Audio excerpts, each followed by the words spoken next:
welcome to today's WTA webinar. This is a webinar presented by WTA's Technology Advisory Board titled SD-WAN for Competitive Advantage and Revenue Growth.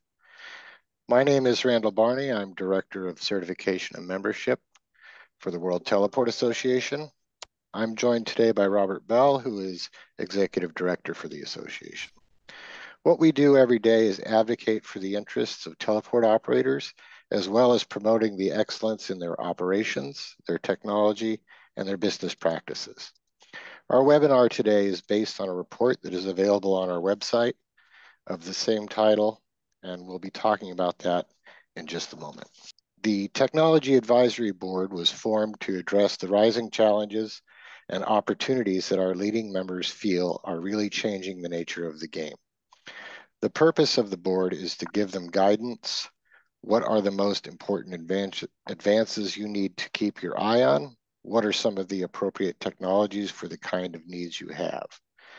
Membership of the advisory board is open to industry patron and industry leader members. If you want more information on this, send me an email at rbarney@worldteleport.org.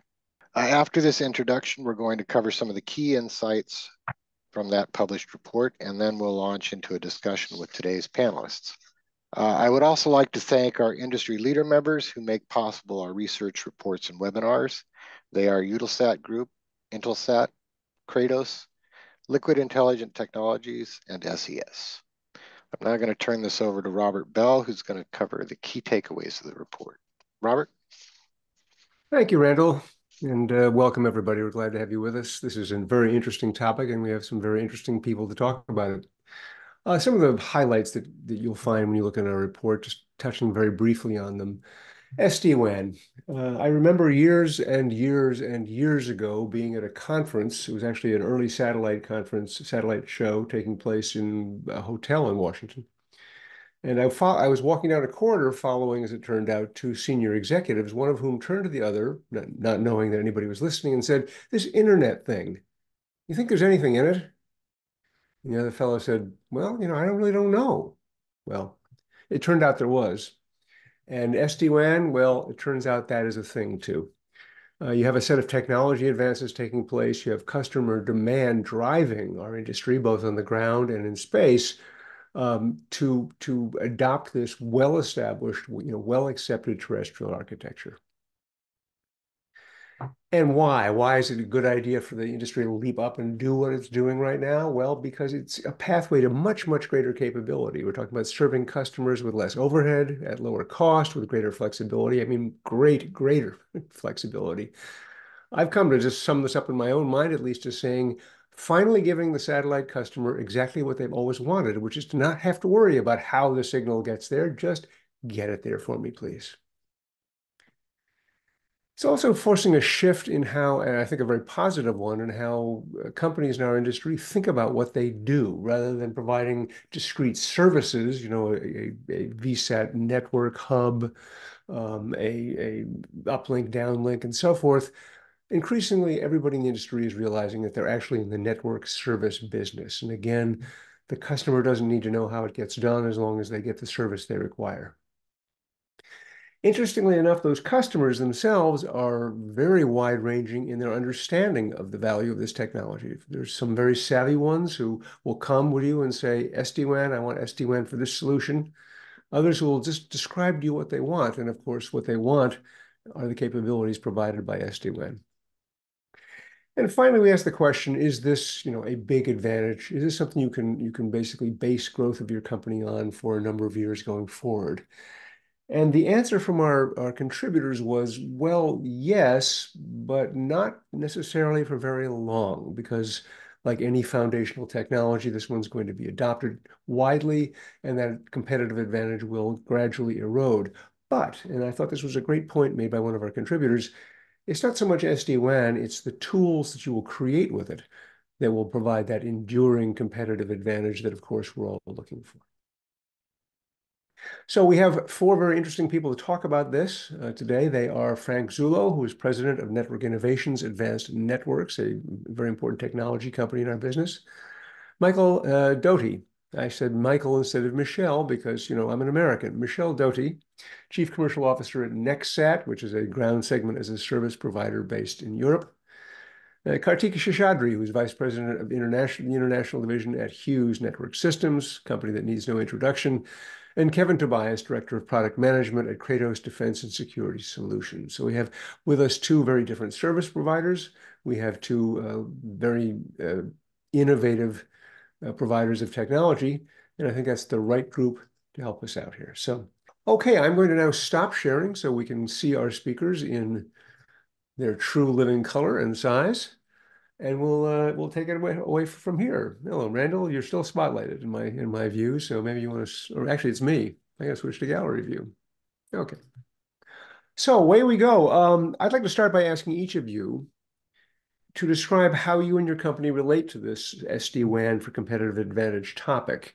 And just to start, because you're lined up that way on my screen, I'm going to start with Kartik. Welcome. Sure. Thanks, Robert. It's a pleasure being on this panel. So with regards to SD-WAN, Hughes, we've been implementing SD-WAN solutions, especially for our enterprise customers domestically in the US as well as globally for quite a while now. And it's truly one of the key pieces, of our overall managed services portfolio. We have developed, an innovative SD-WAN active technology suite that's our own that has been added to our portfolio that allows us to tailor SD-WAN solutions for various enterprises because requirements come in various shapes and forms, and there's no one size fits all when it comes to SD-WAN. But that's not to say we don't leverage other excellent SD-WAN solutions in the market. We've been able to integrate them and add them to our managed services and just bundle it together. In fact, recently, I'd like to share with all of you that we were recognized as a leader by Frost & Sullivan in the managed SD-WAN services vertical. Also, in the Magic Quadrant from Gartner, we were recognized as a leader by Gartner for just overall managed services. So this goes to prove how important tools like SD-WAN are and all the hard work and innovation that the Hughes team has put in order to enable our enterprise customers to get better revenue. We get better revenue by offering these services and provide more than just a network, provide the end-to-end connectivity. So looking forward to having a robust conversation on it. I'm just impressed that Frost & Sullivan and Gartner actually know the satellite industry exists. So good for them. We give them a lot of information in order to, they're very... I see. We give them a lot of all our customers, what we do for them, and then they rank people, rank companies. Yeah. And so we're very honored to be in the leaders quadrant in both those reports for this year. Kevin, let's turn over to you. We'll hear about the technology side. Tell us a little bit about how your company fits into this SD-WAN discussion. Yeah, first of all, thank you for having me. It's an absolute pleasure to be here. So as it pertains to SD-WAN, it's really becoming a critical tool for software-defined networks. And so at Kratos, one of the things that we are bringing to the market, the innovation that we are providing in terms of a solution is a software-defined platform and a way that you can take the ground infrastructure and disaggregate it from proprietary hardware, run it in cloud-native environments. And we've seen the same thing happen with SD-WAN as well. It be virtualized, it be included in service chains as a part of delivering multi-orbit and multi-access capability. So what we've heard from our customers is being able to select the vendor of their choice. If you do a quick Google search on SD-WAN, again, like Kartik has mentioned, you'll see many studies and, the Magic Quadrant's a good example.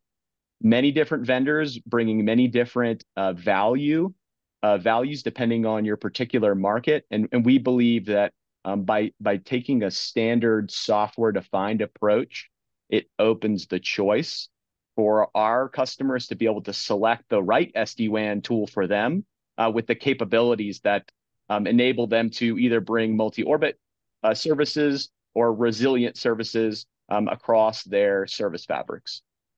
Okay, well, thank you. And you opened that up into the larger issue of software definition across space and ground. Let's turn to Michelle next, because Michelle, I think your business depends upon everything being software defined. Yeah, clearly, yes, absolutely. In fact, yes, it's totally related of our main product nowadays is cloud-based OSS BSS orchestration platform. But in fact, we started something like 6 to 7 years ago. SD-WAN, our first trials, I must say, were mainly with geo satellite because we had to provide solution for K-band and C-band together. In fact, to be able to offer a very resilient solution, but of course offering K-band with a low price and also C-band for the availability. And then we start by playing with mainly with routers in order to be able to offer this solution to our customers. But of course, nowadays things are changing very, very quickly with LEO. And then clearly it's absolutely mandatory, especially for the mobility market, for, of course, for maritime market. It's something that now it's absolutely important. And this is something that we offer now, integrated with our platform. We offer then different possibilities depending on the needs of the customers. Okay, interesting. I loved your little tour of what life looked like before software got in the mix here. How many gadgets can we chain together to solve our problem? Frank, let's give you the last word on this particular question. Tell us about network innovations, advanced networks, and SD-WAN. Sure, Robert. Thanks for having me, and thanks for the panelists. It's always great to have different perspectives. In our case, SD-WAN or software definitions defined for any of our sides is a table stakes item. Advanced networks goal is to build solutions and design networks that are the convergence of both satellite, terrestrial, cellular. So by its very nature, we need software defined capabilities to do that. As you alluded to in the report, we tend to have the customers on the scale that say, we need to do this, we don't know how to do it, and then we do the implementation. So, I guess the best question we get is software what? So in our case, it's SD-WAN is a table stakes item, but it's not always clear to our customers that it needs to exist. Right. Nor in some ways should it be. I don't know how I have no idea how almost everything in this works, but somehow, it works. Okay, so let's just I don't need to hear from everybody on this, but let's get definitions out of the way. How do you, just in fact, I'm going to ask you, Frank, how do you describe to customers who are unfamiliar with this SD-WAN thing, the features and the benefits that make it the thing that they need? Yeah, two words are what part of our role, as I said, is to try to explain to customers, complicated concepts in simple terms. So we do it as efficiency and flexibility, right? So the idea you mentioned cost effectiveness, and others have mentioned, the idea of bearers of choice and things like that. So I think most people understand the software defined aspect. They don't honestly know how it happens or how it goes. But if you can put it in real world terms as to what it means to their business, and we're an enterprise and defense focused company, that's really, really the key, So efficiency and flexibility is something that everybody understands, and then you equate it to software defined tools after that. Anybody, is there anything other than efficiency and flexibility that ends up being the MacGuffin? Sorry, that's an Alfred Hitchcock term. The MacGuffin that we're actually all looking for your customers. I'm sorry, that was really confusing. Frank mentioned efficiency. He mentioned flexibility. Are there other values that your customers are looking for that they may not even know that's what they want? I think on the defense side in particular, resiliency is the word that comes to mind. And what does that mean, right? So what you just brought up, Robert, is quite key. You don't really know when you're switching between two different networks and two different SIM cards, or when you're switching between a Wi-Fi network, like it just seamlessly happens. So that's the second word that comes to mind, is seamless. At the end of the day, government and defense forces need to be able to focus on the mission. And what SD-WAN brings is the ability to implement plans that access the networks and intelligently and securely route their critical needs across those networks without them having to intervene. Interesting. Anybody else? I think the key litmus test for me for a good SD-WAN solution, if you really think, a very simplistic way, is would the customer accept your SD-WAN solution and forego or replaces, let's say, point-to-point MPLS circuits, towers that he has. So if you're able to provide equivalent functionality and availability and capabilities with your broadband services-based SD-WAN solution that makes it MPLS-like, then the benefit to your end customer is that he doesn't need to pay as much for the point-to-point links. And that's where using broadband and putting SD-WAN on top of it allows you to do that when implemented properly. So really, key things: provide MPLS-like services and availability over broadband connections. I think that's a selling point. And in order to be able to do that, you need to have transport agnostic, like what Kevin was saying, multiple paths, and be able to switch over in an agnostic fashion. But even the customers don't realize, you need to be able to have certain bandwidth in various links, because it's not just about detecting, yes, this link is down and this one's up, so I'm going to send the traffic there. It's also a real world situation that we've seen at Hughes is that, there are a lot of brownouts. It's not fully down, but we're seeing high packet loss. We're seeing other traffic impacting events happening on the end-to-end network, because that's the beauty of SD-WAN. You're making decisions based on the end-to-end, not just based on a single link. And the other final point I would make is that, this whole bandwidth, how much bandwidth are you getting in each of your agnostic? Let's say you have 2 links to an enterprise location.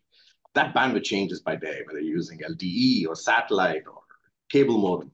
So, having a really good algorithm that detects it fast enough without being too intrusive, and that's the trick. And put all this together, if you're able to actually replace a dedicated, expensive MPLS link, then that's an immense savings for your customer. Faster, cheaper, better. Michelle, I'm going to ask you. Michelle, hang on, because I want to ask you a different question. Okay, because I was trying to. I know you were ready to jump in there, but you started another topic that I want to turn to now, which is the applications. Because we've talked now about some benefits and features, but the applications in which SD-WAN provides a critical advantage. You already mentioned maritime. What else? Why maritime, and then what other markets does that apply to? Yeah, but in fact, SD-WAN is particularly important for markets where, and typically mobility, where availability is very, very, very important. And this is the way we explain SD-WAN solution, is the way to combine intelligently different links together. And of course, especially for mobility, they understand and they already experience the problem of unavailability. And this is sometimes very critical, because typically for maritime, where you're in the middle of the ocean, if you have no communications, it can be really, really dramatic. Then, of course, for them, it's absolutely important to have the very high availability. And then we explain very simply that we can now combine very easily LEO solution with a GEO solution, and even if they are more close to the coast, with 5G. Or also we can add OneWeb also, etc. And then, of course, we add the availability of all those links together, and then we can provide something very, very close to 100% availability. And this is for those customers very important. Of course, it's also important for other civil security, for example, for when, of course, the fire brigade, etc. They need also to have something, and sometimes very high also bandwidth. Then this is another way to combine the links together. We can make channel bonding in order to add the capacity of 5G together with LEO, and then we can provide them very, very high bandwidth that they need at certain time. And this is also another way, another application where SD-WAN is absolutely important. Kevin, you mentioned defense earlier, and I know that's certainly a major, in fact, it's a major driver of adoption of all software definition in our business. What are some of the applications that you're seeing in that area? So, when you think about intelligence, surveillance, reconnaissance, mission critical data, whether it's coming into theater or out of theater, what becomes particularly critical in a resilient system is being able to combat against satellite interference, purposeful interference, right? So we would call that a contested environment. And having multiple access networks, whether those be terrestrial or non-terrestrial, give defense forces the capability to be able to seamlessly, without having to intervene, switch between those access networks to avoid and overcome interference that may be there. Right. Exactly. You don't want to be changing the channel while people are shooting at you. No, that's right. Put it mildly. Frank, you're also you're active in many areas, but defense, military, security are all things that you work hard in. What are some of the key applications that you're finding for this? Yeah, I'm glad we kind of pushed around to that, because we kind of went down the path that SD-WAN simply say using general internet to be cheaper. It's not necessarily that case when we have plenty of SD-WAN networks that are quote private. And in particularly in the defense side, I would call the distributed HQ, where the concern is that with today's targeting systems, that they can easily take out a physical infrastructure, and how do you move that command and control facility around? And with software defined WAN and other products, you have the ability to essentially move that HQ anywhere you want, and yet still not disrupt the data flows that are inherently different for, say, an HQ versus a forward operating base. But that is the same scenario in enterprise, and we see a lot of parallels between defense and enterprise today, particularly in critical infrastructure. I can use the Washington D.C. Fire Department as one that a few years ago came with the mandate that every one of its stations has to be able to function as its command and control based on a potential terrorist attack.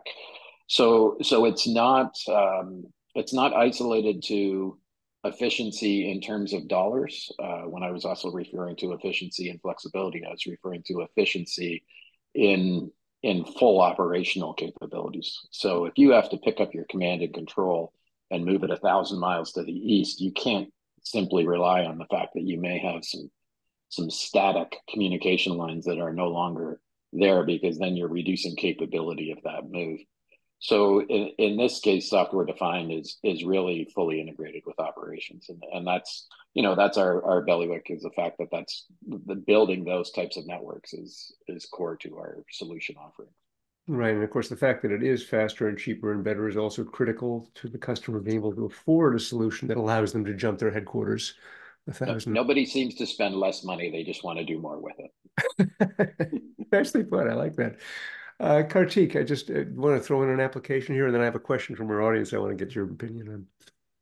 Sure. So I think all the panelists had some great use cases. I want to bring up a slightly different use case, which is really interesting, which is something we did, which is our HughesNet Fusion services, where we actually used SD-WAN for a consumer internet, which is the last place you'd think SD-WAN would be affordable. But we were actually able to take our geo internet services and add LTE to it, and with some little SD-WAN software in our modems, give our end users the best performance and the benefit of the lower latency of LTE, while still getting the benefits of the high megabits from our geo satellites.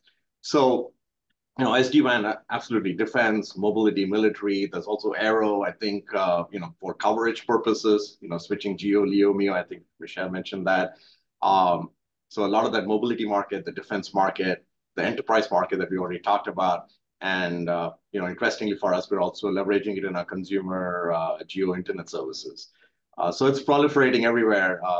So it's become a really interesting tool. Okay, so here's a question that I think is very interesting from one of our viewers. We're talking about the criteria, right? Because we have been discussing SD-WAN's power to link together a variety of different services, not just different orbits, but also Wi-Fi, 5G, LTE, where it's available. what kind of criteria are programmed into that? Are we looking at obviously availability, but also cost, QoS, this second on the network? Can you bond things together to get more capacity than you had otherwise? I think, Kartik, the answer that you would give to that is yes. We as a matter of fact, we do that. What are some other specific use cases that would describe that, the choices you need to make on behalf of your customer? I'd say that, sorry, just quick note here. I'd say that you don't want to get into, when we do an SD-WAN, I can talk about what we do when we look at SD-WAN solutions, and when we look at the use cases, we got to look at the specific use case. And if you're just going to compare SD-WAN solution 1 with 2, it's really unfair, because you need to put it against what the customer's requirements and what you're trying to solve. Because if it becomes a specmanship criteria, check the box, oh, you do bonding, okay, this guy doesn't do bonding, so that to me is the wrong way to do it. Work the other way around. So what are the requirements for your end customer who actually wants a solution? And work that, take that as your base, and then evaluate your SD-WAN solutions, whether it's cost or QoS or ability to detect brownouts. How quickly are you switching between the links? Because the cost of your overall solution, what you end up proposing, and even the architecture, you could have a multi-spoke SD-WAN architecture like a lot of people do in maritime, etc. So even your architecture would change based on the customer requirement. Sure, of course. If the old saying goes, if the monkey wants a banana with the skin on, you give it to him with the skin on. The customer always gets what they want. Any other insights into that? I mean, the thing that immediately came to my mind, and hang on just a second, Michelle, was, okay, maritime, I'm on a satellite link, I get into harbor, and if I can get bonded cellular, it's going to save me some money. That's a no-brainer that most maritime customers would probably want. Michelle, what do you have to offer? Yeah, but in fact, concerning the criteria, it's everything is based on the requirement of the users. In fact, there are different ways to combine. You have different links with different characteristics. You have LEO, you have GEO, you have 5G, etc. And each characteristic can be combined together. And depending on the needs of the customers, if they want to have the highest reliability, then you will take one or the other, depending on the availability they have at the moment you need it. That's one point. But sometimes you may need to have the highest possible bandwidth. Then in this case, you need to make channel bonding to group together 5G with LEO, for example, and then you can get up to 500 megabit per second. And this is something that sometimes is needed by the client. Then everything is really depending on the needs of the customers and the way you combine the different links and, of course, the intrinsic capabilities of those links. And you can do also cheap, low-cost routing. If, for example, you need to have always the cheapest link. This is another way to combine the links together. Then everything is depending really on the requirement of the customer. That is quite a toolkit. Let me ask another question that's really been in my back pocket, but it's really come back to me listening to this. This is an amazing technology, right? It gives us the ability to do things we've never even conceived of before. It's also been around a very long time, not necessarily in our industry, but in the terrestrial industry. Why now? Why are we all of a sudden coming to this realization that this is a useful technology, even though it's been sitting around waiting for us to see it? Yeah, you wanted to grab that? Sorry. Yeah, please. Okay. So yeah, but as you said, it's not so new.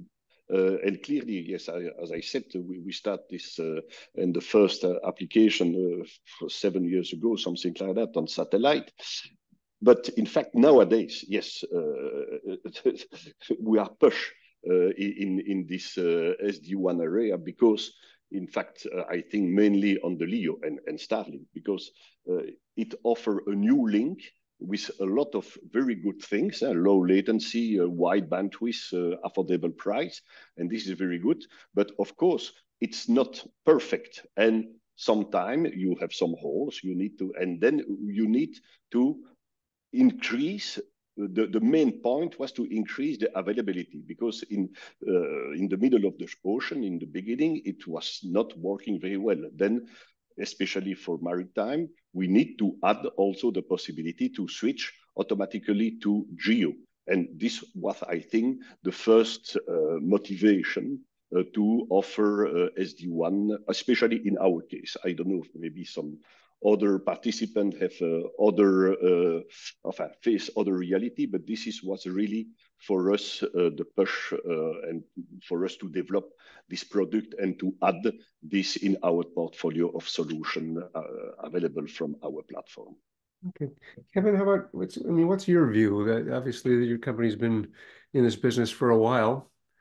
Of course, we all sort of recognize that LEO was the motivator, but why did we wait so long?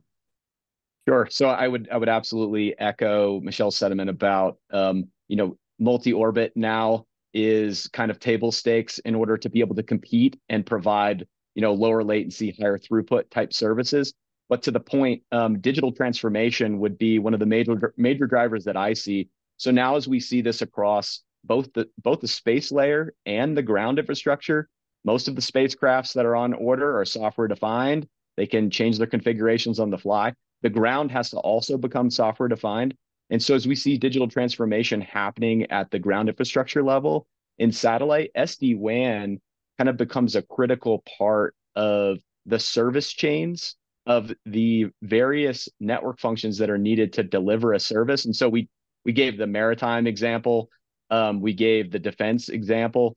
You could have a common infrastructure, and for each one of those use cases, spin up service chains and software, including SD-WAN, that basically take into account their particular emphasis and needs, the requirements. Is it all about picking the cheapest access network that I have? So we talk about near shore, we talk about inshore, we talk about offshore. I'm moving between being in port and having Wi-Fi access. Maybe it's even free, right? To moving across multiple different carriers that have different costs, and then moving offshore. And cost could be the emphasis there. And then, of course, in more of a government type use case, cost might not be as much of a concern, but uptime might be the concern. In either of those cases, digital transformation is allowing us to string together SD-WAN as a part of that capability. Interesting. Frank, you've been at this for a while. I think you've probably had your hand on most of the technology that we've all seen for the last, well, I won't say for how long. How about that? But so why now? What are the drivers? Digital transformation, the drive, the suddenly the multi-orbit future. But it's just interesting that we were all satisfied with what we had until suddenly we weren't. Yeah, I think your last statement's probably the truth, except for the fact that we were all maybe not satisfied, but sort of content or complacent with what we had until we weren't. So I've used this line, 1,000 times with you, Robert. The slowest acceptable speed is the fastest I've ever gone. The digital transformation is key, and if we go down to the base level of this technology, it's if we can measure characteristics, then we can software define how to use it. And all of the things, whether it be uptime, in relation to the question before, do we just simply measure whether it's 5G or not? No, you're measuring things like quality of links on cellular. You're putting AI to it to say, hey, we have a sun outage predicted on a particular satellite. We can dynamically move that off onto another bearer to account for it. All of those things, and I love my analogy. So we've been allowed to peek over the fence and seen that the world is much larger when we go with it, as well as the idea that to some degree our customer base has changed, that they say, I want data to move from point A to point B, and I don't care how you get there, but it has to have these characteristics. It has to be this resilience, and I want to pay this much for it. And then all of us on this panel go running back to the whiteboards and go, oh crap, this is what we have to do. The technology's been around for a long time. It's the application of it that's really come out. And I think it's the digital transformation and the incessant desire for more. Nobody wants less data. Nobody wants less. I think Jeff Bezos noted that when he created Amazon. I love it. Yeah, I've heard your line before, but I'm still laughing at it. So it must be a pretty good line. Kartik, this is I think some really great Great insights question. here. What Why about not? use? I love the why now question. We've been doing SD-WAN for a while. So I have a slightly different reason for. I agree with everything my panelists said, but I have slightly more compelling, maybe different reason for why now. I think the availability of a global LEO best effort service has something to do with it, because people are trying to monetize that, and when someone gives you a service that is available globally over satellite, uh, albeit LEO, and just says it's a best effort service. Now, if you want to monetize it and you want to add value to that, you need to do more. You need to add something. And SD-WAN is a natural fit, where you can then take that risk of having a not so great, not so highly available, or no guaranteed SLA connection through SD-WAN behind it. Put a couple of links, put LEOs, put GEOs, whatever you want, and upsell to the customer. So I think that has a lot to do with why now. Of course, the advent of software-defined satellites, like what Kevin said, and the rest of the panelists also echoed, where now 5G, there's more AI and ML, etc. But that's to me also an enabler. But I think the fact why we satellite guys have been talking more about SD-WAN lately is it's got to do a lot to do with the fact that now you have global LEO constellations like Starlink and OneWeb, who are now it's a lot easier to get a satellite connection anywhere you want. So once you have that, and you have your own geos and you have your own 5G or whatever you're providing as your managed service, so why won't you add it to your toolkit? And this is the easiest way to do it. All right, so it's the search for the new competitive advantage, which is, yes, compelling. Yeah, that's something that most people, of course, don't know about Starlink in particular, is that it's just like my home internet connection in terms of its quality of service. Well, never mind. I'm not going to go down that rabbit hole. Something that's come up behind this discussion, which interested me, and that is that it echoed something that's actually in our report, in which several contributors talked about the need to have a digital-first mindset when it comes to implementing SD-WAN. And in that case, they were talking about the fact that it's, in many ways, a foundational technology. So if you're going to actually get the most out of it, you need to change how you think about it. But is SD-WAN going to require that of your companies? Is it already requiring that? And how about your customers? Is it requiring them to change how they think about what's possible? Kevin, let's start with you.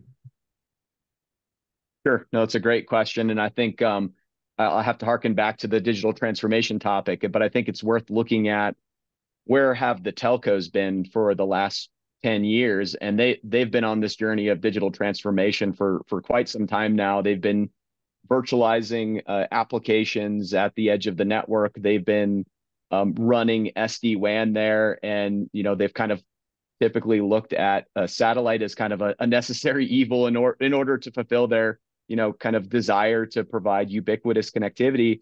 But I think now, as we see the convergence of terrestrial and non-terrestrial connectivity, talk about the 5G NTN standard, the telcos are starting to see a way that they might be able to deploy both non-terrestrial and terrestrial services and get to that kind of ultimate dream of being able to orchestrate services and not care what access technology it's moving over.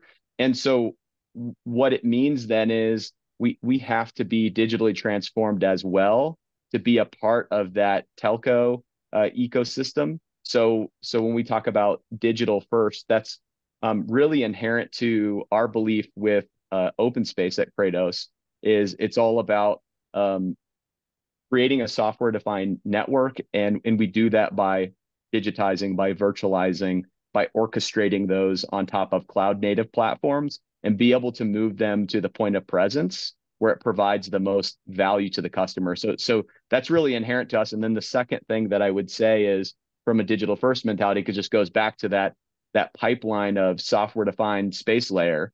Again, it is becoming the norm now that even at the space layer, we have a digital first mentality of satellites and payloads being able to reconfigure based on the needs and the network, and be able to reconfigure themselves amongst the constellation, even at the space layer, being able to communicate with interoptical satellite links, so on and so forth. So I think it really becomes just an inherent part of this conversation as the satellite industry transforms. It's interesting. The chair of WTA's board, Guido Neumann of Access Networks, told me about some conversations he had at Mobile World Congress, in which he began to get the feeling that the telco industry is getting concerned about the idea that we may take their customers, which I thought, well, that's a nice turnaround. If I'm glad somebody else has to worry about that. Michelle, I mean, again, you're a software company, to make a long story short. So I presume that you agree with this idea. Yeah, absolutely. No, I agree completely with what was explained by Kevin. But in fact, I must say that, of course, at our level, we need to have first digital mindset. But in fact, I want to reassure our customers. They don't need to know anything, because everything we do is also to help them and to simplify their life. And I do not like to afraid our customers to say, oh, it's very complex with multi-layer, blah, blah, blah, blah. No, for them, it's totally transparent, totally seamless. They do not see anything. They do not have to do anything. Everything is orchestrated behind the scene and pre-configured depending on the flavor they want. And that's it. And of course, all the rest, all the complexity it's at our level. And of course, at our level, we need to be, of course, totally have the digital first mindset. Makes me think of an old advertising line, a very old advertising line by a retail outlet in the New York City area that said, an educated consumer is our best customer. And every time I heard it, I'd think, no, an educated consumer is my worst nightmare. But yeah, could be sometimes, because in fact they are asking a lot of questions, and of course everything is already solved. Then we solve everything for them. Then okay, of course it's always a pleasure to explain them how we do and how and what we offer. But yeah, for them we try really to simplify the life of our customers, and this is the beauty, of course, of the digital world, is that we can offer a lot new things and a lot of comfort to our customers, and this is of course the goal of all this technology.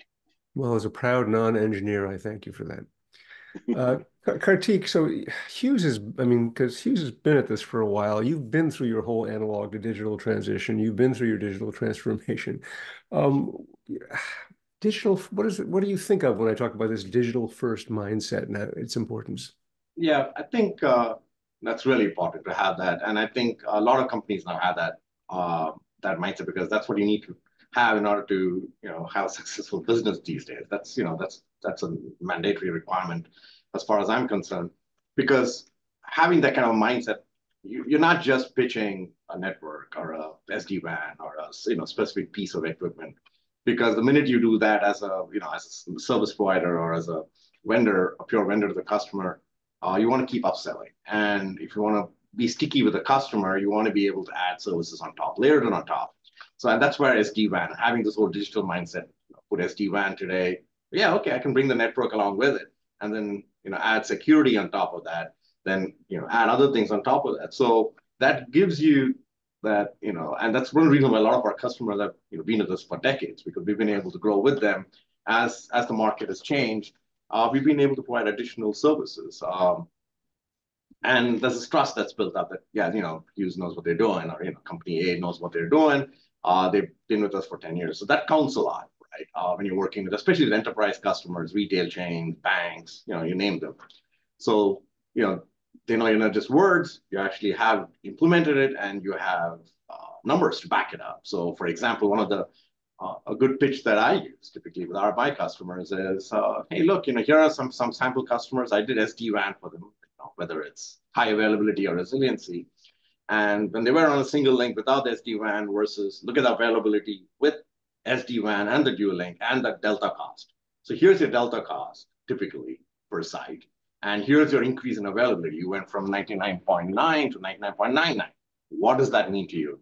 So when you can quantify that, or the customer can himself quantify that, then it's an easier decision for them to buy into what you're trying to sell them. And so that's how this digital first for us That's how we look at it. To keep our customers, keep abreast with our customer requirements, really, as well as making sure that we don't get behind on technology. So that you got to keep that mindset and keep innovating. Not getting behind the fear of missing out is definitely a part of this. Frank, I'm going to change this up just a little bit because I think I know what you'd say to this. But a question from our audience asking about, well, first of all, is there such a thing as multi-orbit SD-WAN? And the answer is yes. But asking, are there standards emerging for this inter-satellite networking that, is that something that's part of the SD-WAN solution? Yeah, I don't know that you're going to see standards because standards imply some form of ubiquity. The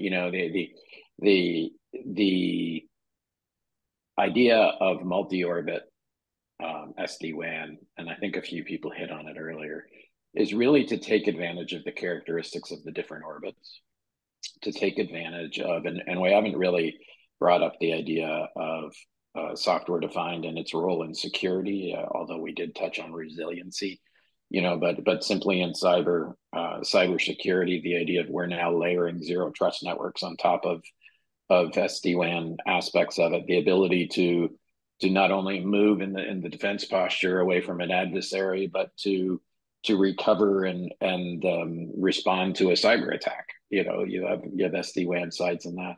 So I think what you will see, and I brought this up during the panel on SD-WAN at Satellite, which Kartik was on with me. One of the things that I commented there, and I think people agreed, one of the things that's actually holding back SD-WAN is the commercial element of it, not the technological element of it. So commercially, yes, can you have multi-orbit? Is the customer going to buy a LEO service, a MEO service, a GEO service, maybe deal with a resilient HEO? There's plenty of technology to deal with the orbits. Is there a commercial way to do that? I think you'll see with Hughes and ourselves who get involved in, and Michelle, we're all getting involved in the service layer because we need to be able to take those different bearers and bring them as functional as one.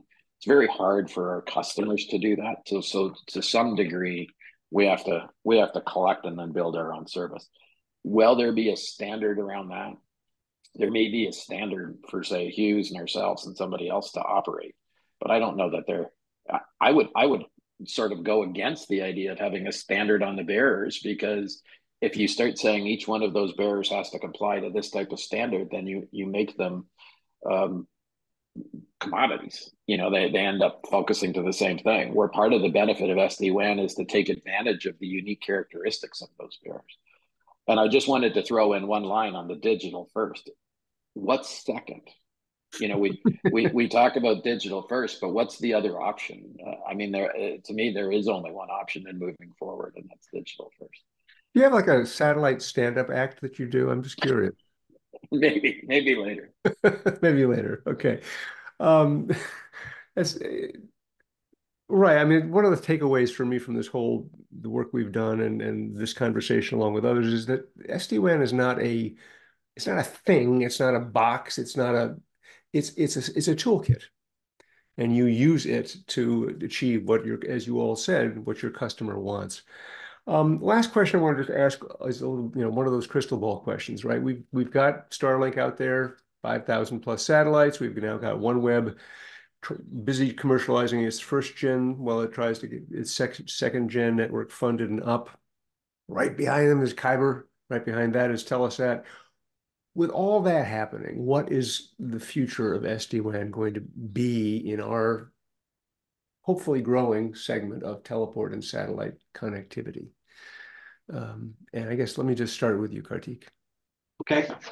I think Kevin will like my answer. I think my overall view of SD-WAN is that you'll see a lot of teleports and operators pushing SD-WAN deployments to the cloud, as well as maybe some teleports. Also, one of the things is, what do teleports do, right? So digitization of IF, et cetera, but also maybe provide hosting services for, I'm talking about these regular old satellite teleports that we know. Maybe they start hosting certain SD-WAN like services, et cetera. So I think especially with more and more LEO constellations coming in, I absolutely, I'm sure that each one's going to have its own benefits and advantages. When you compare it with all these verticals that we talked about, right? Banking versus mobility versus who knows? You probably have some constellations do better in one area versus others. So in order to benefit as an end customer or as an enterprise, in order to benefit, or a managed service provider, in order to benefit from that, you need to be able to pick your flavor of cake, so to speak, right? And apply it appropriately. And that's where SD-WAN comes in.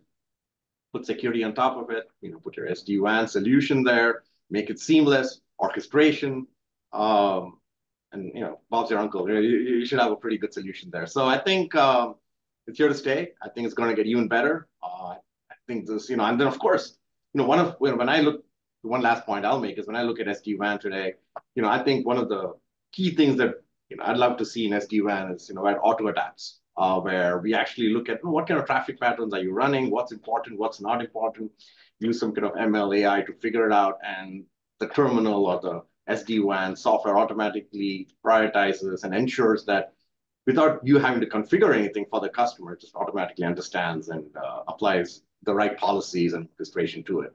So, very excited about where all this is going. Yeah, that's where I see it.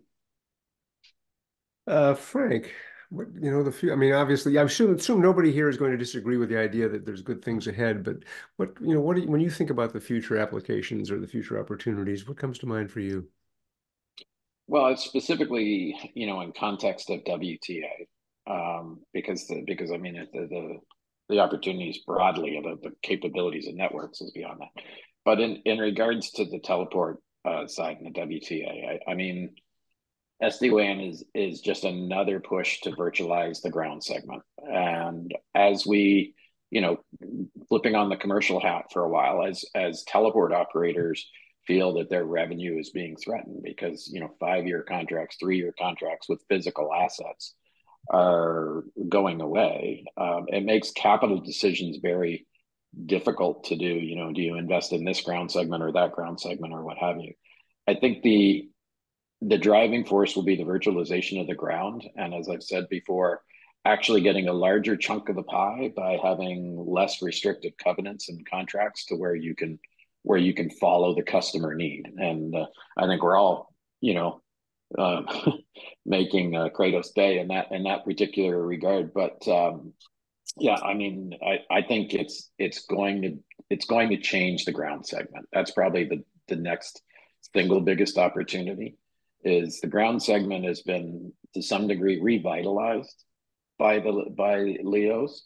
The ultimate ability to dynamically select your path is going to further enhance that, I think. And for WTA, I think that's a real opportunity for our members to seize. The MBA 101 course is, 2 buggy whip manufacturers, one goes bankrupt, the other becomes an automotive accessory company. We need to become the automotive accessory company. Frank's one of the members of our technology advisory board, and so they're doing their job, aren't they? Michelle, what do you see as being this future with more and more and more and more and more and more connectivity options? Yeah, but this is good because this is exactly where SD-WAN is very good to be there, because I really think that SD-WAN is there to stay. And it's really depending on the needs of the customers, I said before. And, some critical customers, of course, they will always need to have the best of the best. And this is where SD-WAN is very important. And typically, for example, you have a constellation. Okay, you can have constellation with many satellites, but it's always possible, for example, in the city, you are in a canyon, and then you have no satellite connectivity from one constellation, but maybe you will have connectivity and visibility with another constellation or with 5G, and then you will need to switch directly from one constellation to another constellation to 5G, and this is where, and this will stay for very long, because if you are a critical customers, you need to have your connectivity everywhere. And this is where SD-WAN is really the solution, because you can take the best of the different links that are available for you. But there, I think that yes, for sure, it's there for a long time. Indeed. So, Kevin, last word to you. Frank set you up and talked about what open space means to the so you owe him a beer. Open space means going to mean to our industry, but what do you see as being the future for SD-WAN? Yeah, so I think it becomes an inherent part of the software-defined network, right? And the key right now that we're seeing in the near term is, simplifying the operational complexity. When I talk to customers and they talk about an enterprise trunk that they're trying to deliver for a telco, and they have to bring together multiple different modems from multiple different access networks, it just screams operational complexity. And you have to have a satellite guy, you have to have a CCNA there, IT guy, and sometimes we skip over the basics, but there's got to be a switch there that has to be managed and connected to all these modems. It's very complex, but when we get to a state where the network has been virtualized, we have virtual connections, virtual networking between all of those network functions on common infrastructure. And what it paves the way for is, as we move into the future, we have the ability to automate these service deployments, zero-touch service deployments, adding new capacity, being able to scale, get to revenue quicker. And I think at the end of the day, looking into the crystal ball, what we'll start to see is AI and ML applied to the software-defined network. So we'll start talking more about cognitive networking and removing the need for manual intervention for these highly complex networks. So great news, there's all these new access networks with incredible speeds and feeds, but we have to keep our eye on the ball and keep it simple.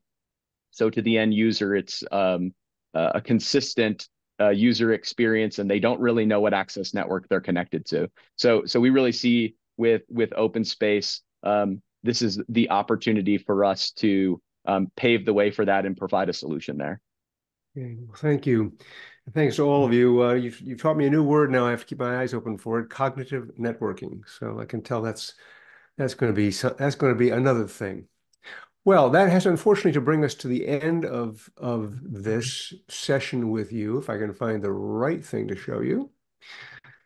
So I want to thank very much Frank, Michelle, Kartik, and Seshadri for sharing so much useful information with us, and I hope that you who've been listening were as impressed as I was.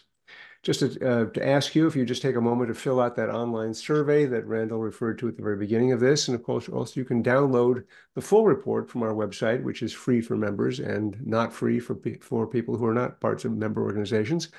And it's now my pleasure to turn this back over to Randall to take us out. Hey, thank you, Robert. And again, thank you to all our panelists for a great webinar. Coming up in June, this month, we'll be at NAB, and in May, we'll be at CABSAT and Asia TechX Summit in late May. If you are at one of these shows and you want to meet, send me an email. For upcoming reports in June, we're going to be publishing the year of the NGSOs, and in September, AI in the teleport. That is our webinar. Thank you all for attending.